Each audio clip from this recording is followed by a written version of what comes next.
Welcome back to another story on Infidelity Tales Lab. Before we begin, tell us, where in the world are you watching from? Now, let's dive into today's story. Chapter 1. The Perfect Facade.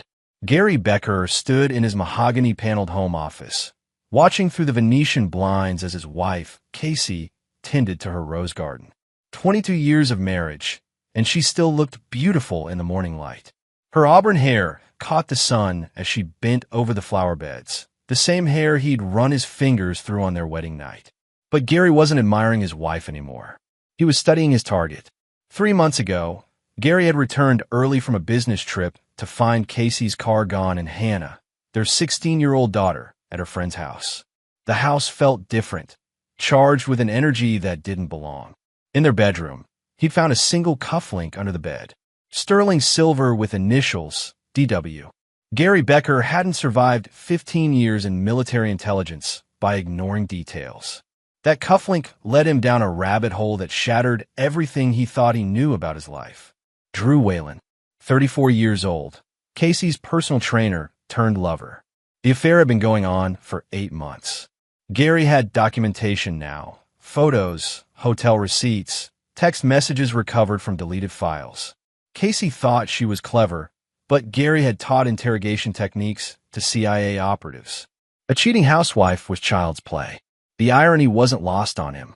While Gary had spent decades serving his country, neutralizing threats to national security, the real enemy had been sleeping beside him every night. "Dad!" Hannah's voice broke his concentration. She stood in the doorway, backpack slung over her shoulder, keys in hand. "I'm going to Drew's gym. Mom said she might stop by after her garden work." Gary turned from the window, his expression carefully neutral. Hannah had inherited Casey's beauty, but his keen intelligence. She was a student with dreams of studying international relations, following in her father's footsteps. The thought of what he was about to do, what it would mean for Hannah, created a brief moment of hesitation.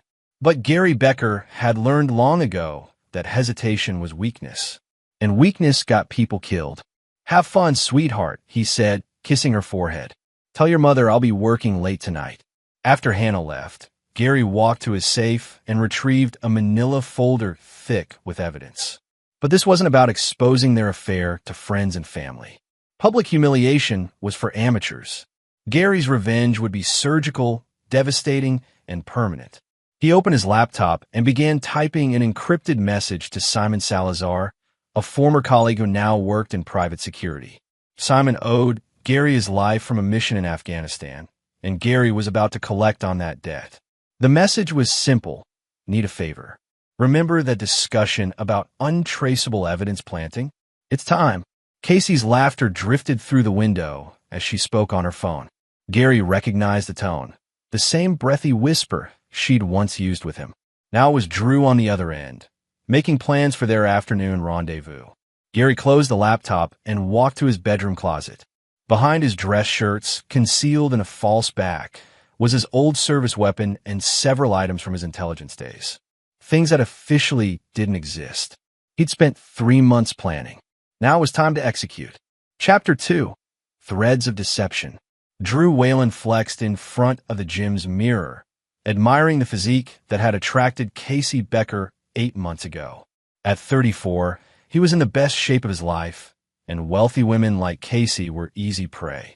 She wasn't the first married client he'd seduced, and she wouldn't be the last. "Looking good, boss," said Alfredo Horton, Drew's business partner and co-owner of Elite Fitness. Alfredo was the brains behind their operation. Not just the gym, but their side business of blackmailing wealthy clients with compromising photos and videos. "Casey's coming by this afternoon," Drew said, adjusting his tank top. "Got the cameras ready?" Alfredo nodded toward the seemingly innocent security system. "Already rolling. Her husband's got serious money.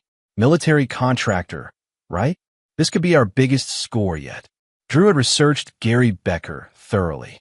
The man was worth over $2 million, with government contracts stretching back decades. Casey had no idea Drew's interest in her went beyond her body, though that was certainly part of the appeal. What Drew didn't know was that Gary Becker had been watching them both for months. At that moment, Simon Salazar sat in a van across the street, monitoring their conversation through sophisticated listening devices. Gary's former colleague was a master of electronic surveillance, and Elite Fitness's security system had been compromised weeks ago. Target confirmed, Simon spoke into his comm device.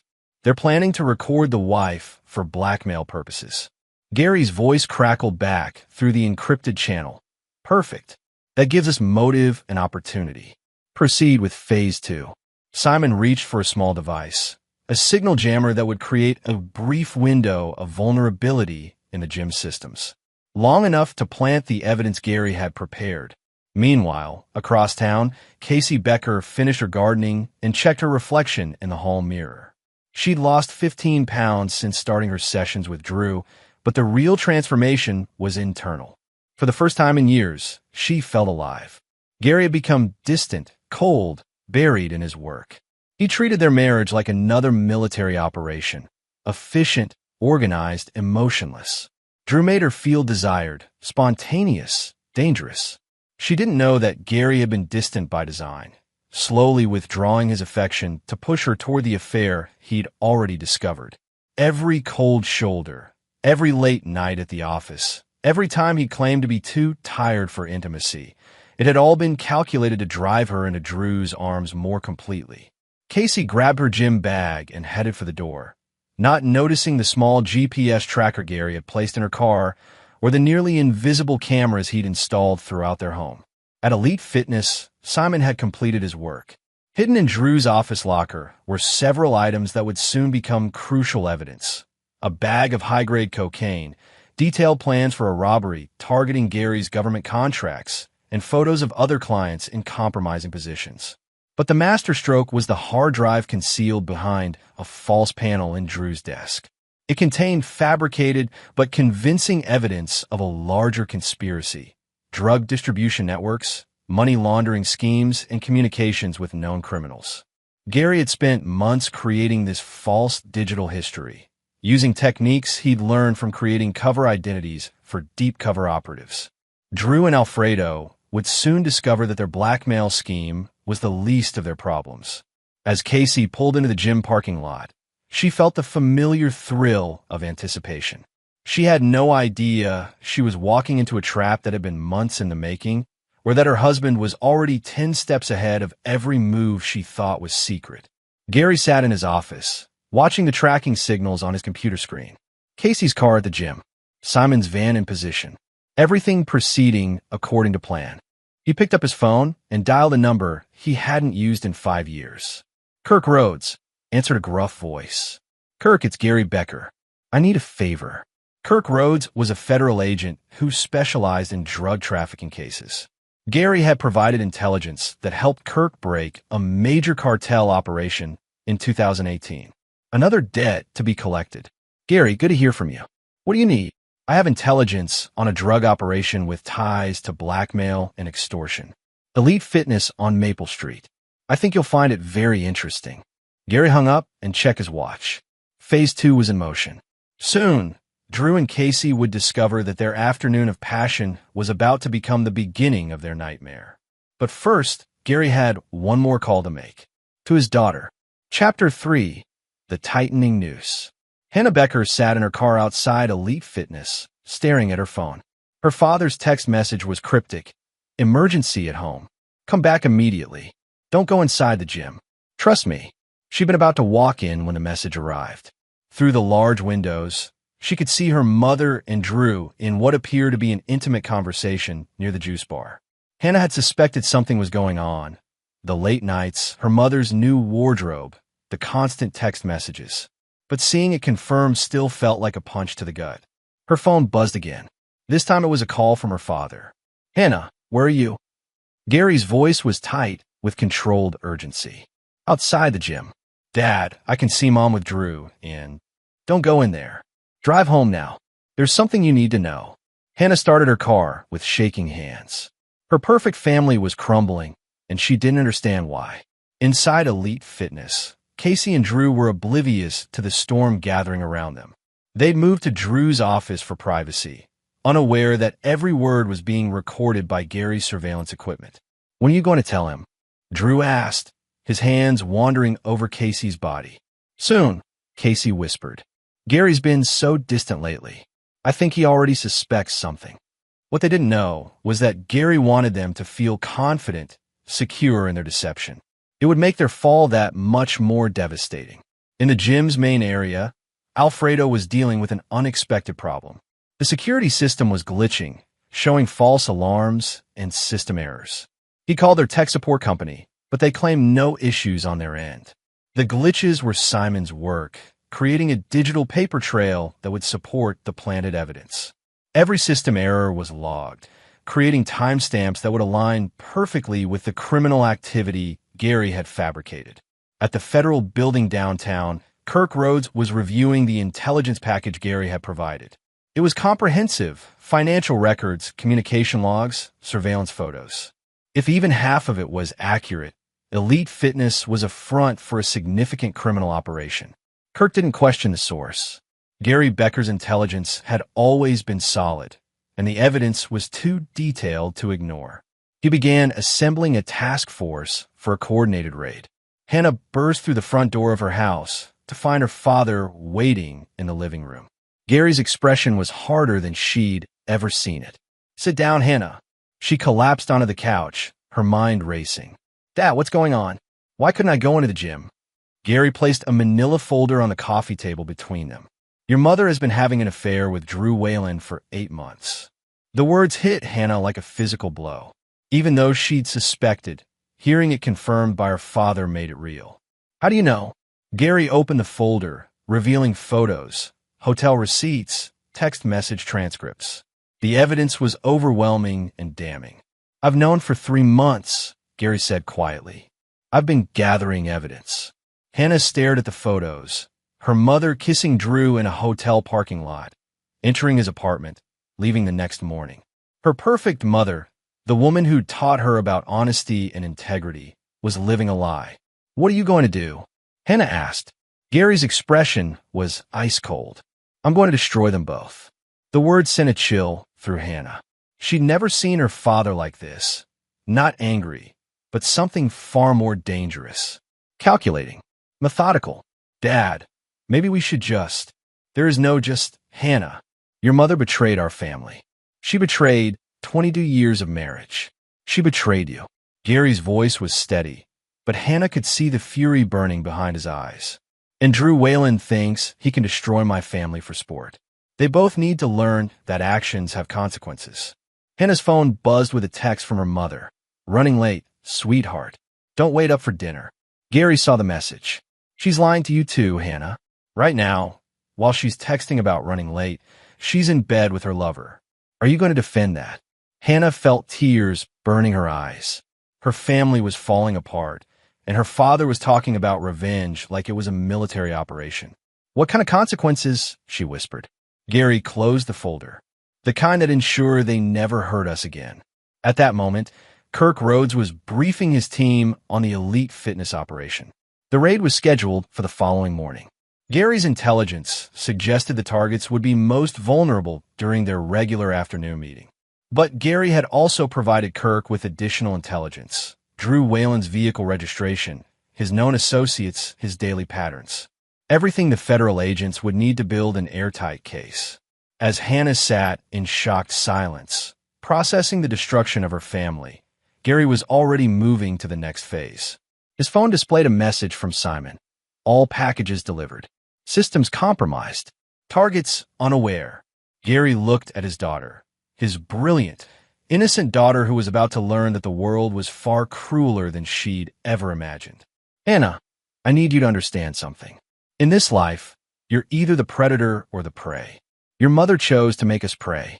I choose to be the predator." Hannah stared at her father, seeing a stranger where her protector used to be. "What does that mean?" Gary's smile was cold as winter. "It means tomorrow, your mother and Drew Whalen are going to discover what happens when you betray Gary Becker." Outside, storm clouds were gathering. But the real storm was about to break inside Elite Fitness, where 2 lovers had no idea their affair was about to cost them everything. Chapter 4. The Trap Springs. Casey Becker woke up in Drew's arms at 6 a.m., sunlight streaming through the blinds of his downtown apartment. For a moment, she felt pure contentment, until reality crashed back. She'd told Gary she was at her sister's house for the night. Another lie in an increasingly complex web of deception. "I have to go," she whispered, slipping out of bed. Drew pulled her back down. "Stay. Gary's probably already left for work anyway." Casey didn't know that Gary was indeed gone, but not to work. He was across the street in Simon's surveillance van, watching the apartment building and coordinating with Kirk Rhodes's federal task force. Teams Alpha and Bravo in position. Kirk's voice crackled through Gary's earpiece. Gary watched through high-powered binoculars as Casey finally emerged from the building at 7:30 a.m. She looked guilty, furtive, constantly checking her phone. "Perfect. She's leaving now," Gary reported. Drew should be departing for the gym within 30 minutes. The plan was intricate. Kirk's team would raid Elite Fitness at 9 a.m., discovering the planted evidence that would implicate Drew in drug trafficking and extortion. But Gary's revenge went deeper than a simple frame job. At home, Hannah was getting ready for school when her mother walked through the door, hair disheveled, makeup smeared. "Morning, sweetheart," Casey said, trying to sound casual. "How was your night?" Hannah stared at her mother, this woman who'd raised her to value honesty above all else. "Fine. Dad left early for work." Casey nodded, heading upstairs to shower. She didn't notice Hannah filming her with her phone, documenting the obvious signs that she'd spent the night elsewhere. Gary had asked Hannah to gather evidence, and despite her conflicted feelings, she'd agreed. At Elite Fitness, Drew was reviewing the gym's financials when Alfredo burst into his office. "We've got problems," Alfredo panted. "The security system logged 23 unauthorized access attempts last night. Someone's been trying to hack us." Drew frowned. Their blackmail operation required absolute security. If someone had compromised their systems, run a full diagnostic, Drew ordered. "Check everything. Cameras, files, the works." What they found terrified them. Their supposedly secure servers had been infiltrated. Worse, someone had been copying their files for weeks. All their blackmail materials, all their victim profiles, everything. "We need to shut down operations," Alfredo said. "Delete everything and disappear." But it was too late. As they frantically tried to purge their systems, Kirk Rhodes's task force was already surrounding the building. Gary watched from his position as black SUVs blocked every exit. This was the moment he'd been planning for months, the systematic destruction of everyone who'd betrayed him. Federal agents. Kirk's voice boomed through a megaphone. "Everyone exit the building with your hands visible." Inside the gym, chaos erupted. Drew and Alfredo tried to run, but there was nowhere to go. Within minutes, they were both in handcuffs as federal agents swarmed the building. Kirk Rhodes personally searched Drew's office, following Gary's detailed intelligence. The hidden cocaine was found exactly where Simon had planted it. The fabricated robbery plans were discovered in Drew's desk. The hard drive containing months of falsified criminal communications was recovered from behind the false panel. "Drew Whalen, you're under arrest for drug trafficking, racketeering, and conspiracy to commit robbery," Kirk announced. Drew's face went white. "This is insane. I don't know what any of this is." But his protests fell on deaf ears. The evidence was overwhelming and convincing. Gary had spent months crafting a perfect frame, using techniques learned from decades of intelligence work. From the surveillance van, Gary called Hannah. "Turn on the news." Hannah was in her first period chemistry class when she saw the breaking news alert on her phone. Local gym owners arrested in major drug bust. Her stomach dropped as she saw Drew's face on the screen, being led away in handcuffs. The reporter was describing a complex criminal operation involving drug trafficking and blackmail. Gary's voice was calm when she called him. "Phase 1 complete. Dad, this is insane. You framed them." "I exposed them," Gary corrected. Drew Whalen was running a blackmail operation, using the gym as a front. He was recording clients in compromising positions and extorting money from them. The drugs were just a bonus. Hannah felt sick. What about the robbery plans? The other charges? Fabricated but believable. By the time their lawyers sort through the real evidence, and the planted evidence. They'll be in prison for years. This is wrong, Dad. Gary's voice turned cold. What's wrong is your mother destroying our family for a criminal. What's wrong is being betrayed by the people you trust most. At the federal building, Casey arrived in a panic after seeing the news. She'd been trying to call Drew all morning, getting only voicemail. I need to see Drew Whalen, she told the desk sergeant. I'm a friend. The sergeant looked at her with suspicion. He's been arrested on federal charges. No visitors allowed. Casey felt her world collapsing. The man she'd been planning to leave her husband for was allegedly running a criminal empire. How had she been so blind? But Gary wasn't finished. As Casey sat in her car outside the federal building, crying and confused, her phone rang. Mrs. Becker? The voice was official, authoritative. This is Agent Martha Guzman with the FBI. We need to speak with you immediately. Gary had provided Kirk's team with Casey's information, suggesting she might be involved in Drew's operation. After all, she was his most frequent client, and their relationship clearly went beyond fitness training. I don't understand, Casey stammered. Ma'am, we have evidence suggesting you may have knowledge of Mr. Whalen's criminal activities. We need you to come in for questioning.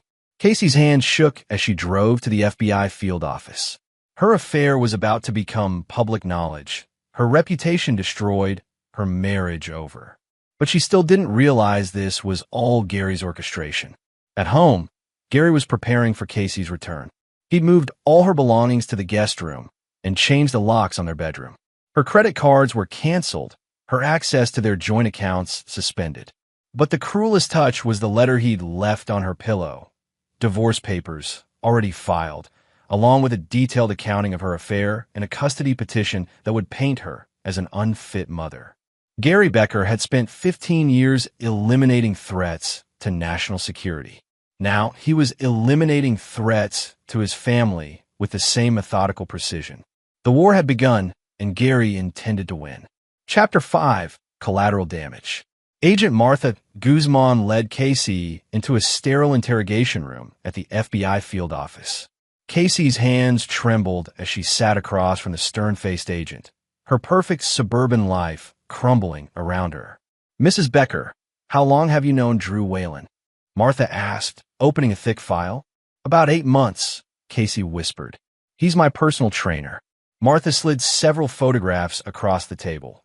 Casey entering Drew's apartment, leaving hotels together, kissing in parking lots. Casey's face went ashen as she realized the extent of the surveillance. Just a personal trainer? Martha's voice was skeptical. Casey broke down completely.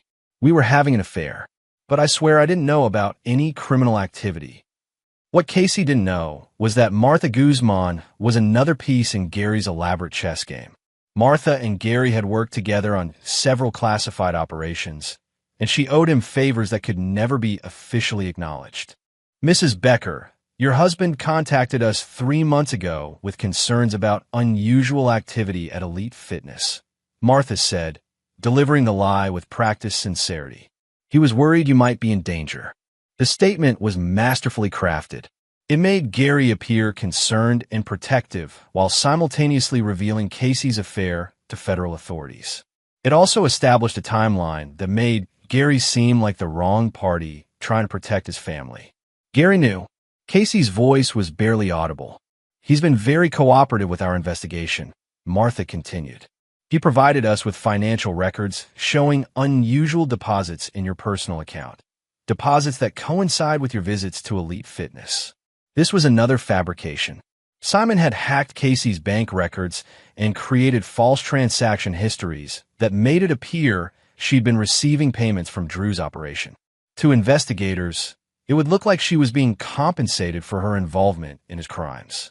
Casey stared at the fabricated bank statements, her world spinning out of control.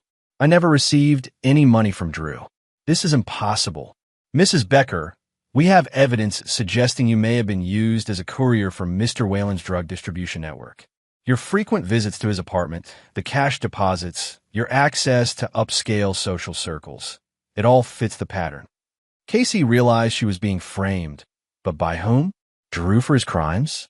The FBI for a case they couldn't prove? She had no idea her own husband was orchestrating her destruction. Meanwhile, at Hannah's high school, news of the elite fitness bust was spreading rapidly. Several students had parents who were clients at the gym, and rumors were flying about the blackmail operation. Hannah sat alone at lunch, staring at her phone. Her father had sent her a link to a news article about the investigation. Buried in the fourth paragraph was a mention of several individuals being questioned in connection with the case, including family members of clients. Her mother was being investigated as a potential criminal. Hannah's phone buzzed with a text from her father. "Come home after school. We need to talk." When Hannah arrived home, she found Gary in his office with a man she didn't recognize, a tall, well-dressed attorney with cold eyes. "Hannah, this is Charles Ramsey, our family attorney," Gary said. "He needs to ask you some questions." Charles opened a legal pad and studied Hannah with calculating precision. "Hannah, I need you to understand that your mother is facing serious federal charges. She may go to prison for a very long time." Hannah felt the world tilt beneath her. Prison. The FBI believes she was involved in Drew Whalen's criminal enterprise, Charles continued. They have evidence of cash payments, frequent contact, knowledge of his activities. The situation is very serious. Gary watched his daughter's face carefully, noting every expression, every tear. He needed Hannah completely on his side for the next phase of his plan. "But there's a way to help her," Charles said. "If you can provide testimony about your mother's recent behavior, her absences, her lies, any suspicious activity, it might help establish that she was a victim of manipulation rather than a willing participant."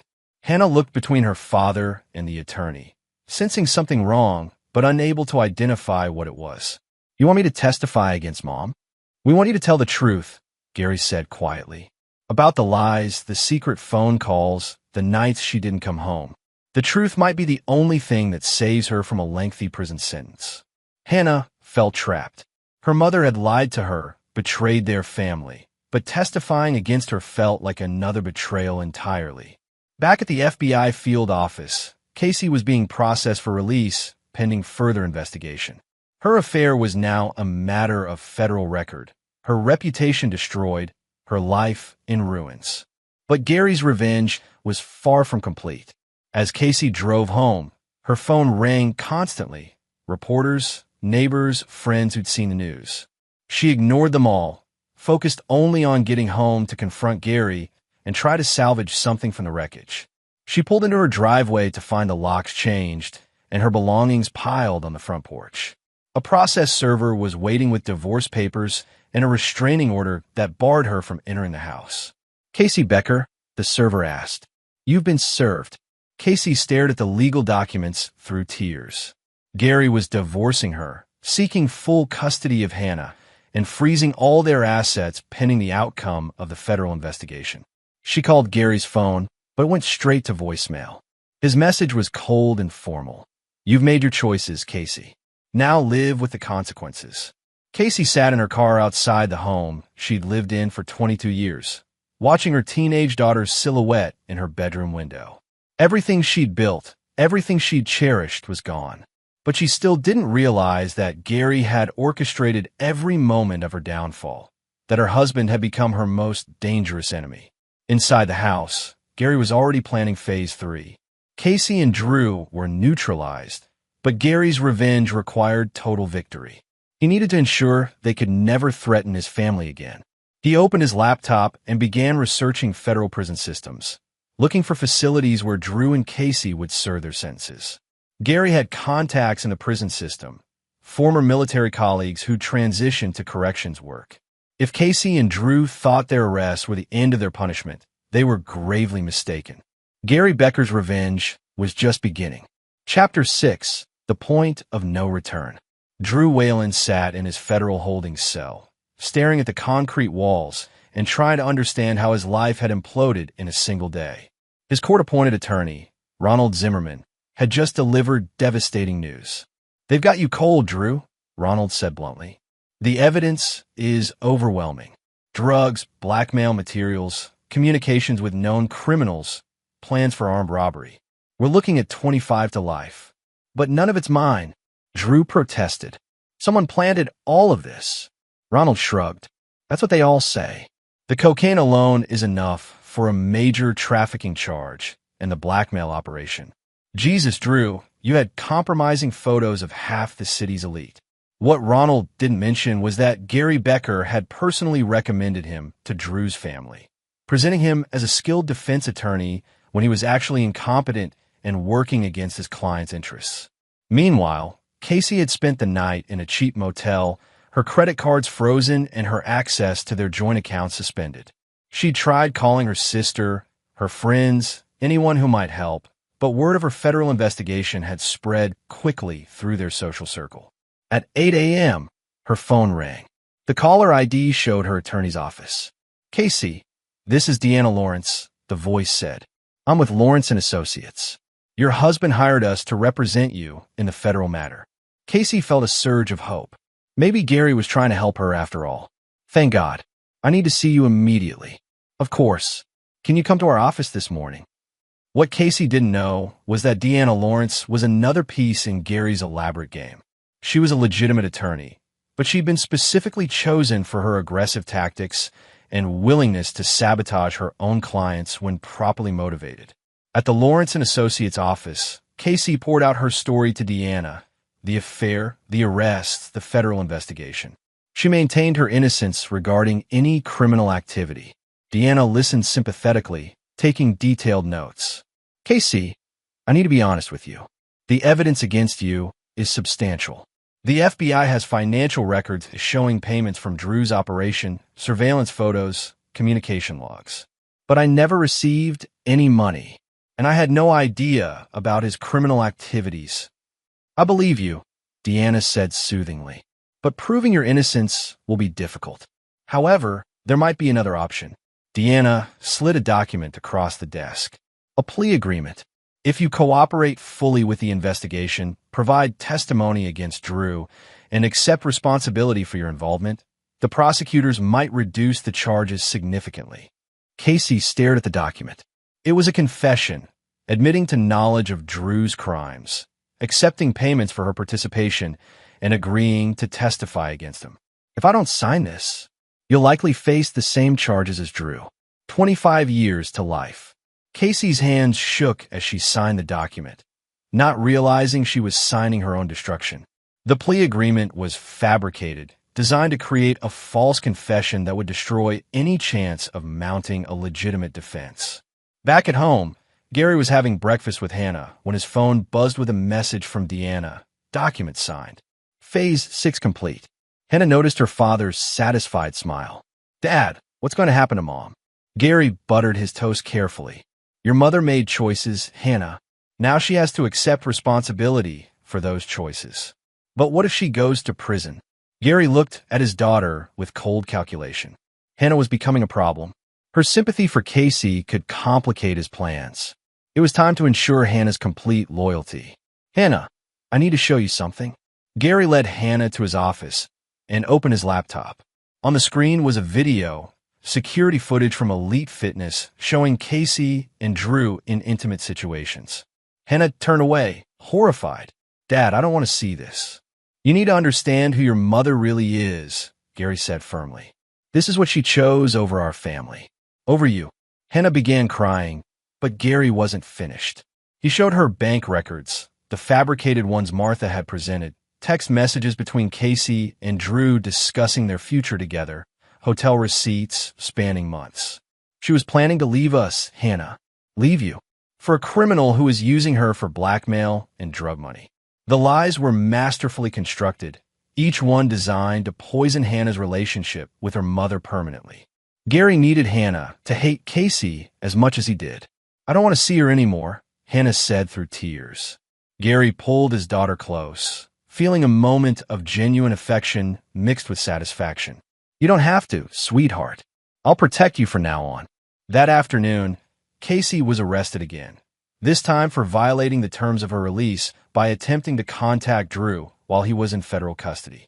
The violation was fabricated, but the signed confession made it believable.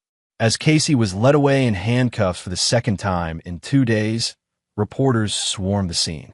Her arrest was broadcast on local news, her face plastered across social media as a suburban housewife turned criminal accomplice. Gary watched the coverage from his office, noting every detail. Casey's humiliation was complete, but her punishment was just beginning.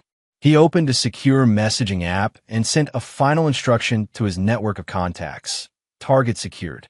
Proceed to final phase. In federal prison, Drew Whalen was about to discover that Gary Becker's influence extended far beyond the courtroom.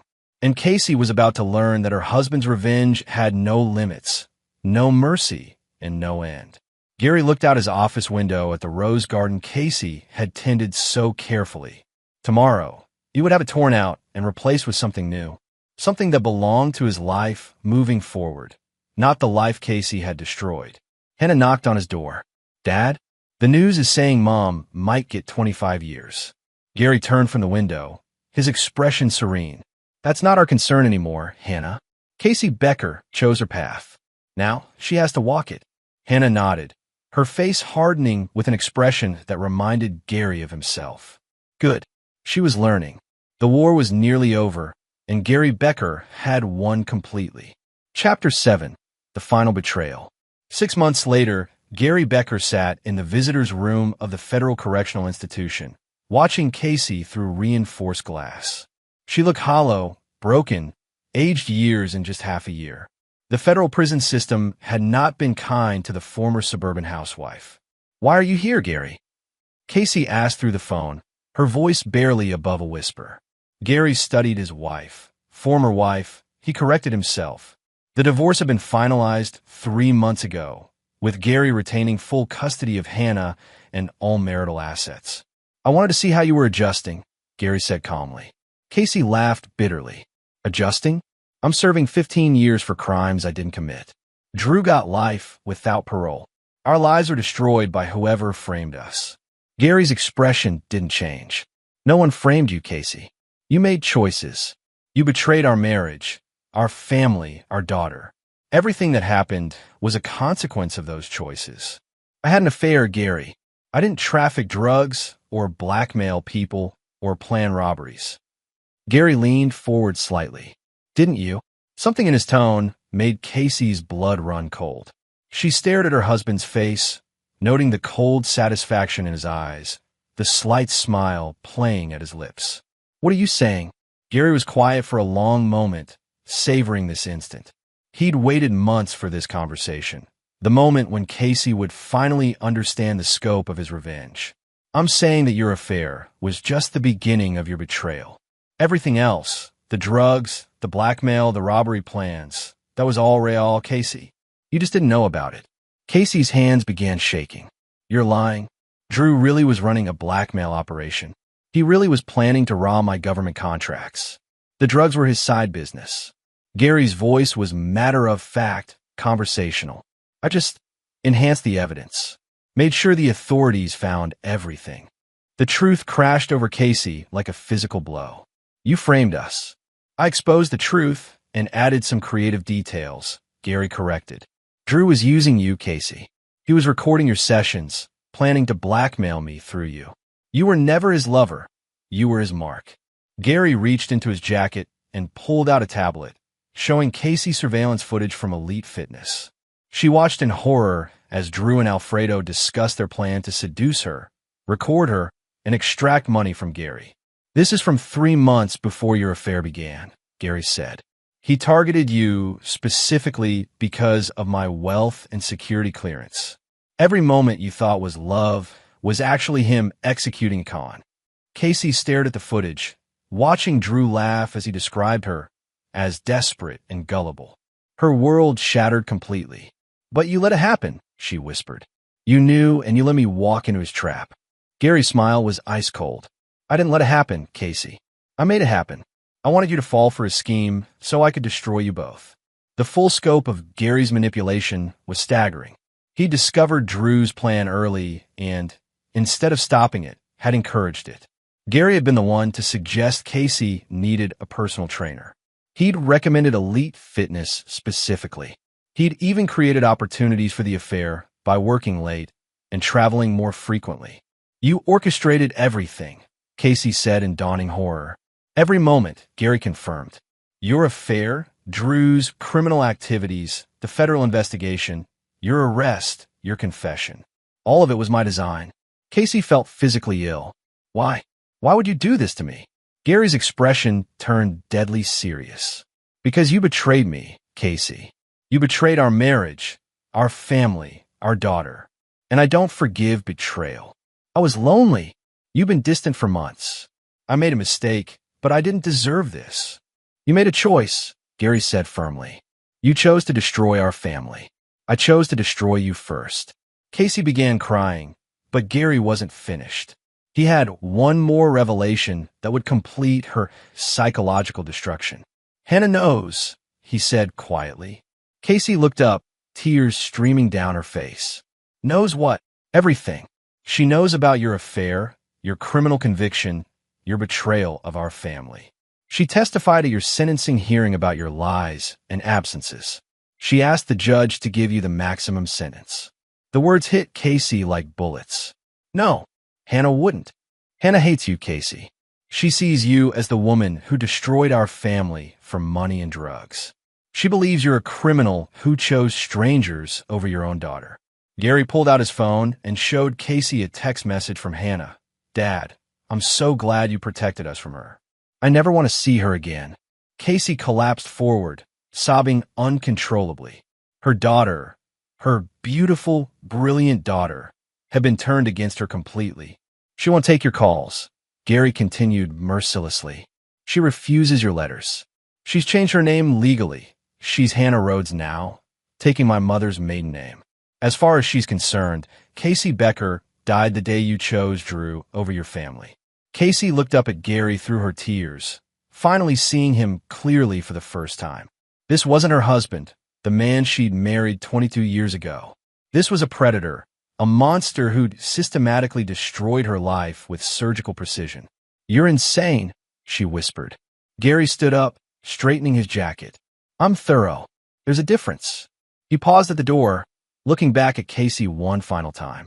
Oh, and Casey? Drew sends his regards. I had a conversation with him last week.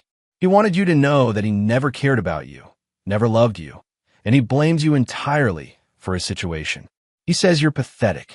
Gary walked away, leaving Casey alone in the visitor's room, surrounded by the wreckage of her former life. But Gary's revenge still wasn't complete. As he drove home, he thought about Hannah, who was waiting for him with her acceptance letter to West Point. She would follow in his footsteps, become the child he'd always wanted her to be. Hannah had chosen him over Casey, just as he'd planned. But she didn't know that her choice had been manufactured, manipulated, orchestrated by her father's psychological warfare. Gary Becker had won completely. Casey would serve 15 years in federal prison. Drew would die behind bars. Hannah belonged to him alone. But in the back of his mind, Gary wondered if his brilliant daughter would someday discover the truth about his manipulations. And if she did, what choice would she make then? For now, it didn't matter. Gary had eliminated every threat to his family, destroyed every enemy, secured every victory. He was the predator, and everyone else was prey.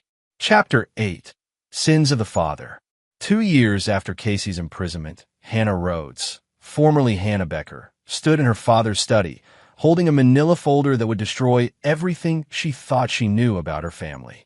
At 18, Hannah had inherited her father's intelligence and her mother's intuition.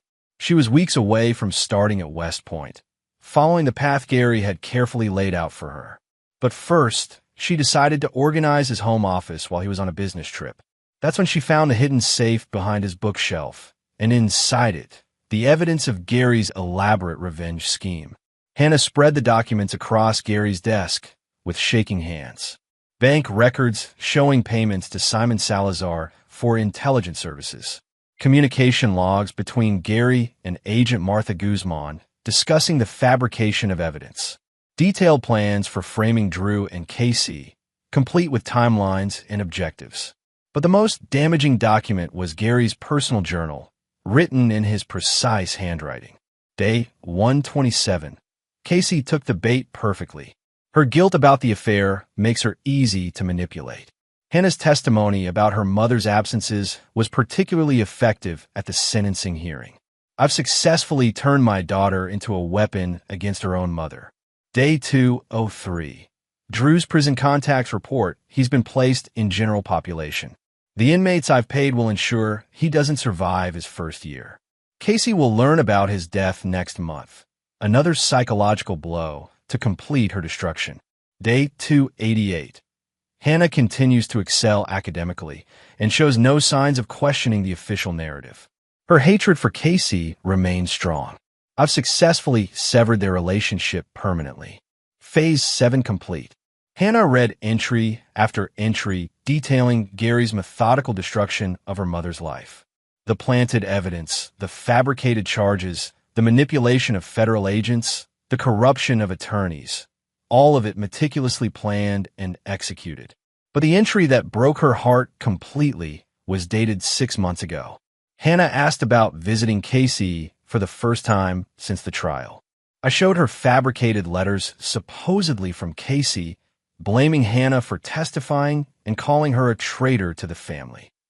Hannah cried for hours and swore never to contact her mother again. It was almost too easy. My daughter's love for her mother is now permanently converted to hatred. The transformation is complete. Hannah remembered that day. She'd been feeling guilty about her mother, wondering if she'd been too harsh in her testimony. The letters had destroyed any sympathy she'd felt, convincing her that Casey was a narcissist who blamed everyone but herself for her crimes. But the letters were fake. Her father had written them himself. Hannah's phone buzzed with a text from Gary. Flight delayed. Home, tomorrow evening. Order dinner for 2. We'll celebrate your West Point departure. Hannah stared at the message, seeing her father's words with new understanding. He wasn't celebrating her achievement. He was celebrating his victory over Casey and his successful manipulation of his own daughter. She picked up her phone and dialed a number she hadn't called in 2 years. Federal Correctional Institution. How may I help you? I'd like to schedule a visit with an inmate. Casey Becker. The drive to the federal prison took 3 hours, giving Hannah time to process the magnitude of her father's deception. She testified against her own mother based on lies. She turned her back on the woman who'd raised her, loved her, protected her. And she'd done it all because she trusted her father completely. Casey looked terrible when she entered the visitor's room. Prison had aged her dramatically, but it was the broken look in her eyes that devastated Hannah. This wasn't the vibrant, loving mother she remembered. This was a shell of a woman destroyed by betrayal and loss. Hannah. Casey's voice was uncertain, hopeful, heartbroken.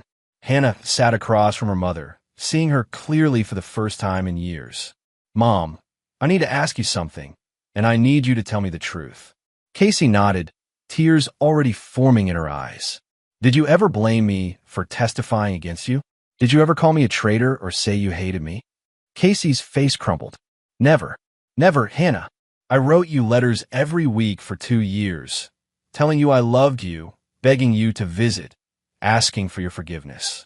You never responded. I never got any letters from you, Hannah whispered. I sent them to the house, to your school, to your friends' houses. Dozens of them. Hannah pulled out the fabricated letters Gary had shown her, the ones supposedly from Casey, filled with blame and hatred. Did you write these? Casey read them with growing horror. I never wrote these. Hannah, I would never say these things to you. I love you more than my own life. Hannah began crying as the full scope of her father's manipulation became clear. He'd intercepted Casey's real letters and replaced them with fake ones designed to destroy their relationship. Mom, I have something to tell you about Dad, about what really happened. For the next hour, Hannah laid out everything she discovered in Gary's study. Casey listened in stunned silence as her daughter described the elaborate frame job, the corrupted federal agents, the planted evidence, the psychological manipulation. He destroyed us both, Hannah said, and he made me help him do it. Casey reached across the table, taking her daughter's hand through the security barrier. Hannah, you were 17 years old. You trusted your father. This isn't your fault. I testified against you. I told the judge you were a terrible mother. I said you chose drugs and criminals over your family. You believe what you were told by someone you trusted, Casey said firmly. Gary spent months poisoning you against me. You were a victim too. Hannah squeezed her mother's hand. I'm going to fix this. I'm going to expose what he did. Casey's expression grew worried. Hannah, your father is dangerous. If he discovers you know the truth, he already destroyed our family. What else can he do? Casey looked at her brilliant, brave daughter and felt both pride and terror. Hannah, promise me something. Whatever you decide to do, be careful. Your father has killed people. He won't hesitate to hurt you if you threaten his carefully constructed world. Hannah drove home in silence, her mind racing with plans. She had evidence of Gary's crimes, but she needed help from someone with authority and influence. Someone her father couldn't manipulate or corrupt. Back in Gary's study, she made copies of everything in the safe. Then she opened her laptop and began researching federal whistleblower protections, corruption investigations, and appeals processes for wrongful convictions. Gary Becker had taught his daughter to be methodical, thorough, and ruthless in pursuing objectives. Now Hannah would use those lessons against him. Her phone buzzed with another text from Gary. Can't wait to see you tomorrow, sweetheart. So proud of the woman you become. Hannah stared at the message, feeling a cold rage building inside her. The same calculating fury she'd inherited from her father. Gary had made one crucial mistake in his elaborate revenge scheme. He'd assumed Hannah would remain his loyal daughter forever, never questioning his version of events. But Hannah was 18 now, legally an adult, and she'd inherited her father's intelligence along with her mother's moral compass. The war Gary thought he'd won was about to begin again. And this time, he would discover what it felt like to be hunted by someone who knew all his tactics. Hannah began typing an encrypted email to the FBI's Internal Affairs Division, attaching copies of all the evidence she'd found. The subject line read, Evidence of federal agent corruption and conspiracy, Gary Becker investigation. Tomorrow, when Gary returned home expecting to celebrate his victory, he would instead face the consequences of underestimating his own daughter. Hannah had learned to be a predator from the best teacher in the world. Now Gary was about to become a prey. Chapter 9. The Reckoning. Gary Becker's flight touched down at Reagan National Airport at 6:47 p.m., 2 hours late due to weather delays. He'd spent the flight reviewing classified documents for a new government contract, feeling satisfied with his carefully ordered life. Casey was serving year 3 of her 15-year sentence, broken and forgotten. Drew had died 6 months ago in a prison fight, exactly as Gary had arranged. Hannah was thriving at West Point, following the path he'd designed for her. Everything was perfect.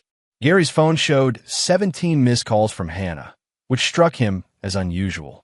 She typically texted rather than called, and never with such frequency. He dialed her number as his car's service navigated D.C. traffic. Dad! Hannah's voice was strained, urgent. Hannah, what's wrong? You called 17 times. Where are you? Are you still on the plane? Just landed. I'll be home in 40 minutes. What's going on? Hannah was quiet for a moment. Dad, there are federal agents at the house. They have a search warrant.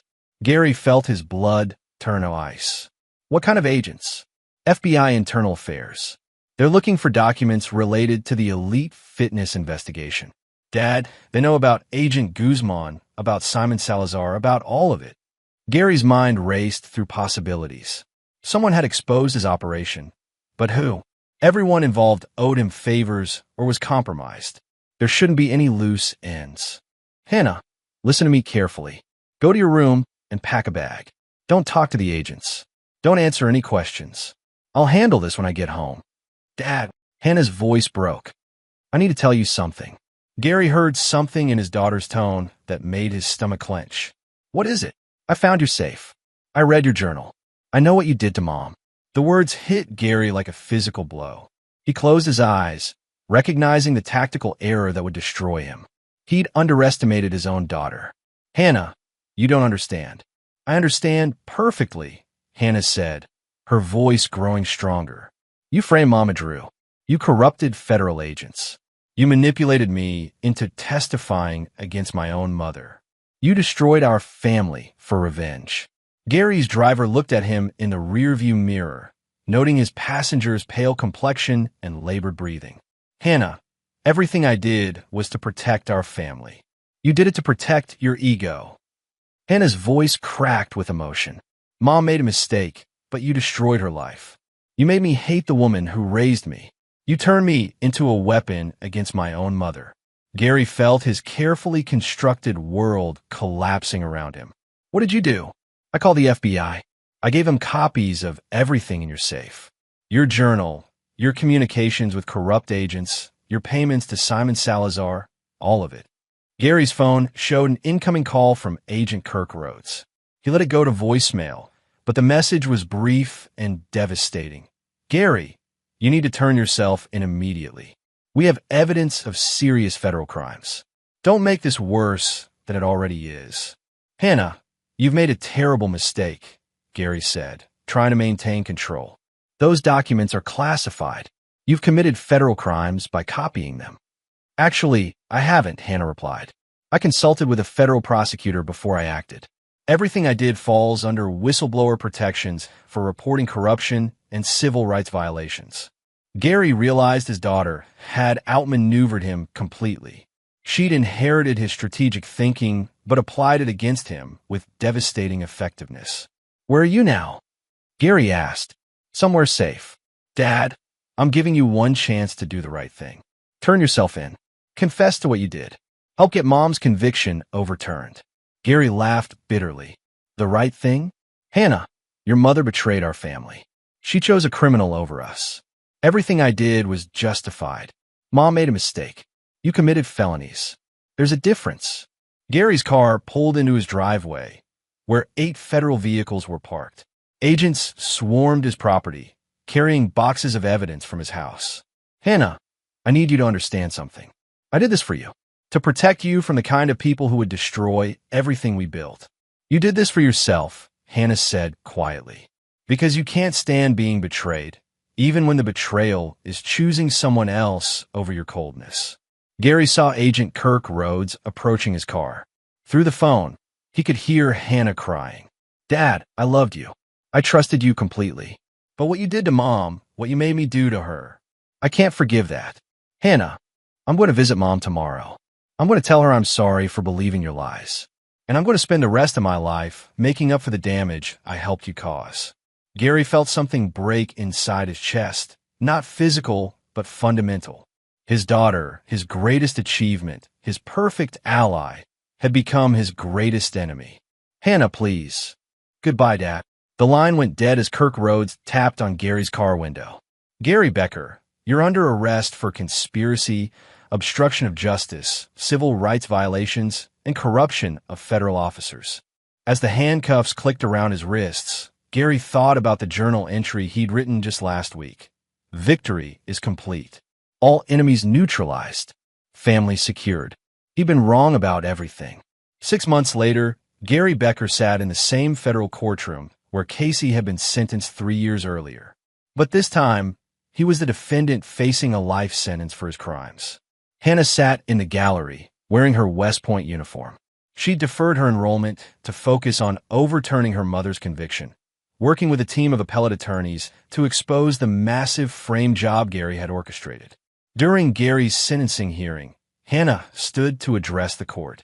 "Your Honor, Gary Becker was my father, and I loved him. But love doesn't excuse what he did to my mother, to Drew Whalen, to me, and to the justice system itself.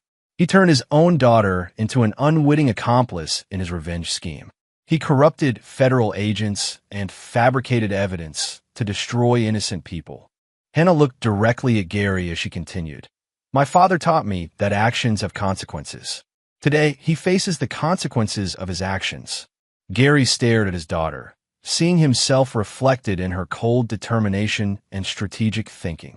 She'd become exactly what he'd tried to create, a ruthless tactical mind focused on achieving objectives. But now she was using those skills against him.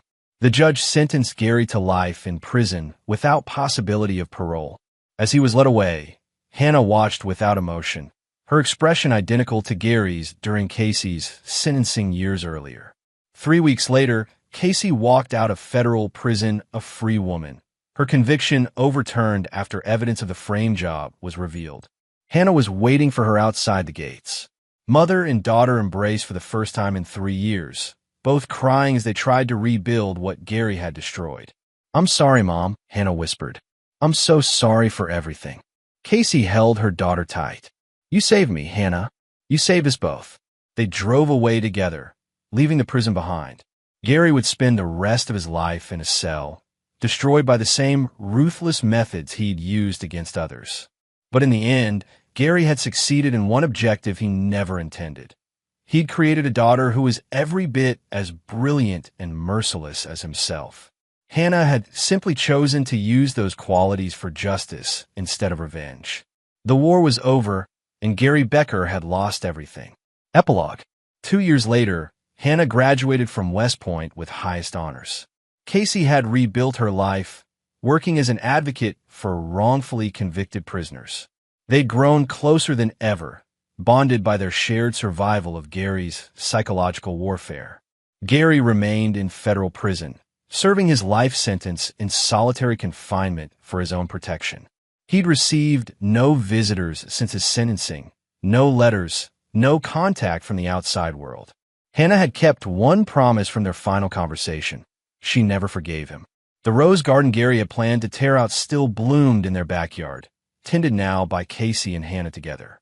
It served as a reminder that some things survive destruction, that love can endure even the most calculated attempts to destroy it.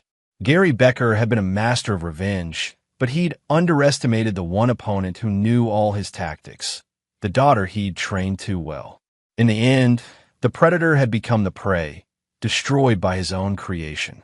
And Hannah Rhodes, no longer Hannah Becker, had learned the most important lesson of all, that sometimes the right choice is forgiving those who betray you and never forgiving those who teach you to hate. And there you have it. Another story comes to an end. What did you think? I'd love to hear your thoughts in the comments below. If you enjoy this story, consider joining our community by subscribing. It means the world to us. For more stories like this one, check out the recommended videos on screen, and I'll see you there.